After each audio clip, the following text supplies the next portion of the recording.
une réunion d'information. La précédente, c'était il y a déjà de longues années.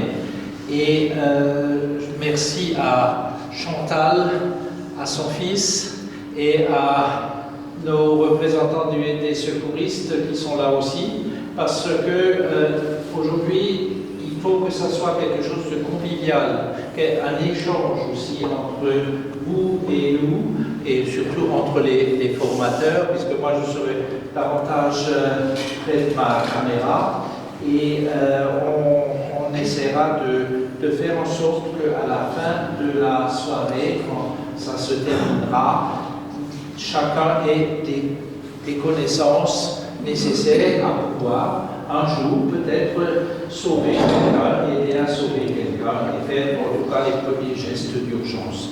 Voilà, donc c'est une soirée que nous espérons riche et qui le sera riche. Les questions viendront au fur et à mesure. N'hésitez pas à interrompre nos formateurs et à nos informateurs ou formateurs. Hein? Oui. Mais de toute façon, on sera là pour répondre à toutes les questions qu'il faut. Il y en aura forcément parce que quand on parle de massage cardiaque, on nous dit, il y a souvent des informations qui sont contradictoires. Faut-il faire des insufflations encore? Faut-il faire que du massage cardiaque? On rentrera un tout petit peu dans les détails tout à l'heure. Voilà. Chantal? Voilà. Et j'ai une formation donc de formateur au premier geste d'urgence, c'est-à-dire tout ce qui est arrêt cardiaque lorsque vous avez quelqu'un qui est inconscient, qui respire, et lorsque vous avez quelqu'un qui est inconscient et qui ne respire pas. Donc je suis secondée de Mathieu. Étrange. Donc moi, le secourisme, c'est pas forcément mon domaine. Au niveau des pompiers, ça va être plus que ce qui est incendié d'hiver. Et ce soir, je donne un coup de main à ma mère dans le cadre de cette formation. Et Claude. Je suis secouriste et premier intervenant dans le cadre. Voilà. Et qui va nous donner un coup de main pour être la victime ou pour faire des massages cardiaques et pour vous montrer comment que ça se passe. Parce qu'on part du principe que chacun sait un petit peu quelque chose et on remettra à jour ce qui est peut-être erroné, qui est peut-être pas tout à fait exact ou ce que vous ne savez pas. Donc, comme disait Bernard, si vous avez des questions, des fois dans notre jargon, vous ne comprenez peut-être pas tout, n'hésitez pas à nous interrompre hein, parce qu'on est là pour ça. Donc, on va démarrer, si vous voulez bien, en parlant d'abord de la personne inconsciente qui respire. Avant de vérifier qu'il respire. Alerter, mais avant. Le secouer. Le secouer. Pourquoi le secouer? Non, d'abord, le secouer, c'est pour voir quoi? Sa réaction. Sa réaction, et surtout s'il est conscient. Parce que si ça se trouve, il dort. Hein? Donc, comment on peut faire? Vous voulez le secouer, comment on fait? Qu'est-ce qu'on peut faire? Lui parler. Lui parler? Qu'est-ce qu'on peut encore faire? Ça ne se fait plus. Ils vont vous dire de baffer. Je veux dire, c'est cool. On prend les deux mains. On lui dit, monsieur, serrez-moi les mains, répondez-moi, parlez-moi, clignez des yeux. Pourquoi les deux mains? Et pas une? S'il a fait un AVC, il risque de ne pas les sentir. Donc, on ne sait jamais. Donc, toujours les deux mains, cligner des yeux, parler. Et là, il ne dit rien, il ne fait rien. Donc, on part du principe qu'il est inconscient. Après ça, qu'est-ce qu'on vérifie? Quelqu'un l'a dit. La respiration. Alors, pour la respiration, avant de vérifier la respiration, il faut faire quelque chose qu'on appelle la bascule de la tête en arrière. Je vous expliquerai pourquoi. Donc, la bascule de la tête en arrière, de cette façon. Pourquoi je ne fais pas comme ça? On ne sait pas s'il est tombé et comment qu'il est tombé. Donc, la bascule de la tête en arrière. Pourquoi? Là, la bascule de la tête en arrière n'est pas faite. La langue, elle obstrue la trachée. Donc de toute façon, l'air ne passera pas. La bascule de la tête en arrière permet de libérer les voies aériennes. Vous voyez, là, ça passe du coup. Donc si vous ne faites pas cette bascule de la tête en arrière, vous ne sentirez jamais le souffle. Comment on vérifie s'il respire? Comment on peut vérifier s'il respire?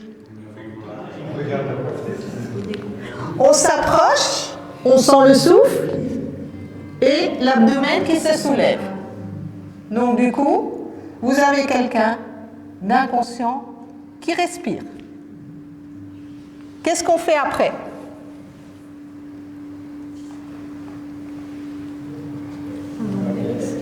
On le met en PLS. Pourquoi? Pour qu'il n'avale pas les vomissements et quelqu'un dit pour qu'il n'avale pas la langue. Donc la PLS est une technique. PLS, c'est quoi? Ok. Claude. Donc on écarte le bras. Oui, comme ça. L'autre bras. Dans la nuit, on te sonnerait. On lève son genou et on bascule. Donc ça, c'est ce qu'on appelle la PLS. La PLS est une technique. Si maintenant il avait été dans un lit, vous n'avez pas besoin d'utiliser la technique parce qu'il est dans le lit, donc il n'est pas tombé. Vous prenez le drap et vous le mettez sur le côté. L'essentiel est qu'il soit sur le côté. Là, on utilise la PLS pour pouvoir respecter l'allongement de la colonne. Comme ça, vous ne touchez pas à la colonne. Et mais c'est une technique et ça reste une technique. Je regarde avec la bouche reste même. Oui. Donc après, comme il dit, on ouvre la bouche, des fois qu'il y aurait des vomissements, et on surveille s'il respire toujours. Une fois que ça c'est fait, qu'est-ce qu'on fait? On le surveille, mais on peut faire encore autre chose. Tout le monde n'a pas une couverture dans la rue. On alerte. Qui c'est qu'on alerte? Qu'est-ce que vous faites comme numéro? Les jeunes là.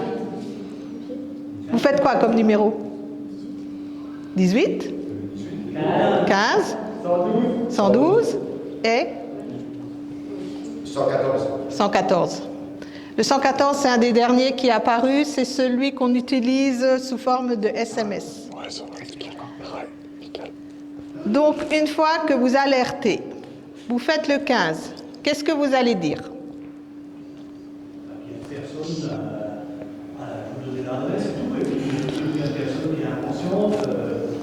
Une adresse en détail, numéro, rue. D'abord, on se présente. On se présente. Donc, numéro, rue, nom, prénom, ce que vous faites dans la vie, parce qu'ils ne vous parleront pas de la même façon si vous êtes un jardinier ou une infirmière. Vous décrivez la personne, c'est-à-dire, vous allez dire quoi? C'est-à-dire? L'âge, oui. Un homme, mais quoi encore? On a dit quoi? Il est inconscient, il respire et on l'a mis en PLS. Voilà, ce qui est très important, hein, parce qu'ils ne déploieront pas le même matériel que s'il est en arrêt, par exemple. Donc, vous avez fait l'alerte et vous continuez de surveiller. C'est bon, on peut te lever. Donc ça, c'est la personne... Oui. Pour quand vous faites l'alerte, ne jamais raccrocher. C'est ceux qui sont au bout du fil qui vous diront de raccrocher. Parce qu'ils auront sûrement d'autres questions à vous poser, donc c'est eux qui raccrochent.